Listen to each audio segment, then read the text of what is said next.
हाँ, अस्सलाम वालेकुम डियर स्टूडेंट्स। तो बेटा last lecture was about the sub groups and the criteria for sub groups. जो आप लोगों ने 3 क्राइटेरिया पढ़े थे सब ग्रुप के लिए। और उसके बाद आपने कहा अगर H1 और H2 दो सब ग्रुप्स है, इनका इंटरसेक्शन भी सब ग्रुप है। In general if we have H1 H2 Hn are subgroups then their whole intersection is सब ग्रुप।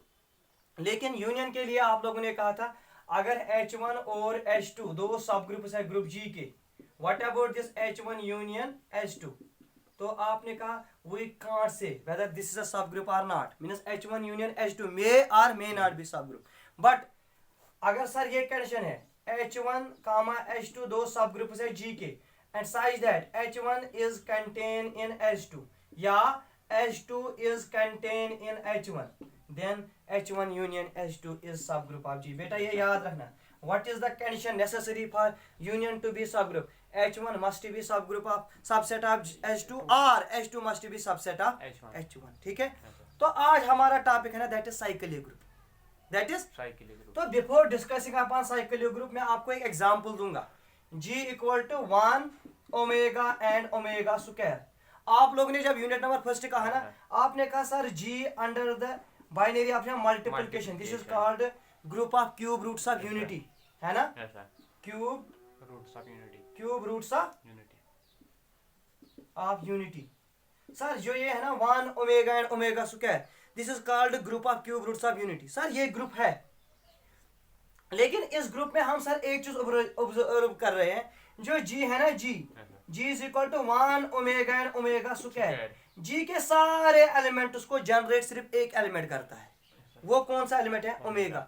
मैंने पूछा आपको कैसे, आपने कहा सर अगर हम ओमेगा का पावर 3 लेंगे तो 1 मिलेगा, अगर ओमेगा का पावर 1 लेंगे तो ओमेगा मिलेगा, अगर ओमेगा का पावर 2 लेंगे तो ओमेगा स्क्वायर मिलेगा। तो यही 3 एलिमेंट्स है G में, 1 omega and omega square, and these 3 elements are generated by omega, are generated by omega। तो बेटा this group is called cyclic group, this group is called cyclic। another example दूंगा मैं आपको। मैंने आपको कहा था G is equal to 1 minus 1 iota and minus iota, this is again a group, है ना? and this group is generated by iota। आप लोगों ने मैंने पूछा कैसे, आपने कहा iota raised power 4 is equal to minus 1, iota square is equal to minus 1, iota square is equal to minus 1, iota raise power 4 is equal to 1, है ना? और आयोटा का पावर 1 मिलेगा तो आयोटा मिलेगा। और सर अगर हम आयोटा का क्यूब लेंगे तो माइनस आयोटा मिलेगा। तो ये 3 एलिमेंट्स, चारों एलिमेंट मिलेगा, है ना? तो अगर इसके बरक्स मैं आयोटा माइनस आयोटा लूंगा, minus iota raise power 4, minus iota raise power, तो वो भी मिलेगा 1, है ना? अगर मैं लूंगा iota cube, minus iota cube, minus iota वो मिलेगा प्लस आयोटा। अगर मैं लूंगा आयोटा स्क्वायर, माइनस आयोटा का स्क्वायर, है ना? तो मुझे मिलेगा वो माइनस आयोटा का स्क्वायर, अगर लूंगा 1 मिलेगा। तो दिस मीन्स जो ये G है ना, इसके एलिमेंट्स को जनरेट या आयोटा कर रहा है या माइनस आयोटा कर रहा है। तो बेटा a group is called cyclic group, a group is called if there exists an element A, if there exists an element A, such that every element of G is generated by A can be expressed some integral powers of A। बेटा जो cyclic group है ना, cyclic group means अगर हमारे पास group G है और A कोई element G का है, such that every element of this G is generated by, this called generator, this is symbol for generator, every element of G is generated by A, such a group is called cyclic। मेरे कहने का मतलब समझ में आया आपको? आप लोगों ने कहा कि cyclic group means which is generated by some element A।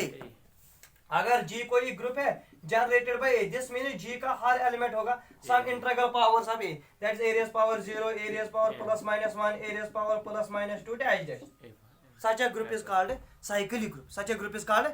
जैसे आप लोगों ने कहा G is equal to sir 1 minus 1 iota minus iota, sir this is cyclic group generated by iota या जनरेटेड बाय माइनस आयोटा, है ना? अभी आपने कहा G is equal to 1 omega and omega square, it is a cyclic group generated by omega. तो बेटा आपने कहा कि cyclic group means a group is called cyclic if there exists element A belongs to G, such that every element of this group is expressed as integral powers of A। कुछ लोग कह रहे हैं कि cyclic group means a group which is generated by a single element. ये सच है, but आप लोग ये नहीं समझना कि अगर कोई ग्रुप साइक्लिक है तो इसका एक ही जनरेटर होगा। जनरेटर्स ए साइक्लिक ग्रुप में have more than one generator. जैसे आपने देखा माइनस आयोटा और माइनस आयोटा, तो अगर ए सेट में have more than one generator, तो इसके बाद बेटा कुछ प्रॉपर्टी साइक्लिक ग्रुप का। तो सबसे पहले आप याद रखेंगे पहला ऑब्जेक्टिव प्रॉपर्टी में, एवरी साइक्लिक ग्रुप इज एबिलियन। जो भी साइक्लिक ग्रुप है ना, एवरी साइक्लिक ग्रुप इज एबिलियन। अब आप लोग का क्वेश्चन होगा कैसे, सपोज जो ये जी है ना, it is a cyclic group generated by A. बेटा ये जी है, ये कोई साइक्लिक ग्रुप है जनरेटेड बाय, तो आपने कहा एक्स कामा वाई दो एलिमेंट्स है किसमें, जी में। तो बेटा अगर एक्स जी में है वाई, तो एक्स और Y in terms of A express करेंगे, क्योंकि जनरेट ए। आपने कहा X is equal to suppose A raise power R and Y is equal to A raise power S, ठीक है ना। तो आपने कहा sir X Y is equal to A raise power R into A raise power S, that is A raise power R plus S. Basic same power sir, तो मैंने लिखा बेटा this is A raise power s plus r, कोई दिक्कत नहीं। आपने कहा this is A raise power s into A raise power r, that is y into x. आपने एक्स वाई किसके बराबर मिला, वाई, कम्यूटेटिव प्रॉपर्टी सेट्स पे हो रहा है। देयरफॉर ये जो ग्रुप है ये क्या बन गया, एबिलियन ग्रुप। तो पॉइंट पहला याद रखना, एवरी साइक्लिक ग्रुप इज एबिलियन। और दूसरा पॉइंट प्रॉपर्टी याद रखना, अगर जी कोई साइक्लिक ग्रुप है बेटा जनरेटेड बाय ए, अगर जी कोई साइक्लिक ग्रुप है जनरेटेड बाय ए, तो then G is also generated by A raise power -1। Means जो ग्रुप है ना, इसके every group is generated by A and it is inverse. अगर बेटा कोई ग्रुप है ना, अगर इसका जनरेटर ए है तो इसका ए इनवर्स भी एक ग्रुप के दो जनरेटर्स है, एक तो ए है एंड इट इज इनवर्स, ठीक है ना। तो आपने कहा सपोज, क्यों आपने कहा सपोज सर जी कोई साइक्लिक ग्रुप है जनरेटेड बाय ए, अब आपको प्रूव करना है ये ए इनवर्स भी कर रहा है। तो आपने कहा एक्स कोई एलिमेंट है सर जी में, तो एक्स को हम एक्सप्रेस कर सकते हैं ए रेज़ पावर आर, है ना। तो आपने कहा this is a raise power -1 raise power -r, कोई दिक्कत नहीं, है ना। Where r is an integer, है ना बेटा, -r भी क्या होगा, इंटीजर, वो भी जी में होगा। तो यहाँ पर आपने कहा ना एक्स कोई एलिमेंट था जो जनरेट ए ने किया, यहाँ पर कह रहा है कि एक्स कोई एलिमेंट है जिसको जनरेट किसने किया, तो देयरफॉर अगर ए जनरेटर होगा तो ए इनवर्स भी, then a inverse is also it is generator. If a is the generator then a raise power -1 is also it is generator. And property number 3 याद रखना, every subgroup of cyclic group is cyclic. बेटा पहली property cyclic group क्या खुद होता है, एबिलियन। अगर इसका ए जनरेटर है, ए इनवर्स भी इसका जनरेटर है। और अगर बेटा हम कोई भी सब ग्रुप लेंगे किसका, every subgroup of cyclic group is cyclic. तो आज के लिए इतना काफी, ओके अल्लाह।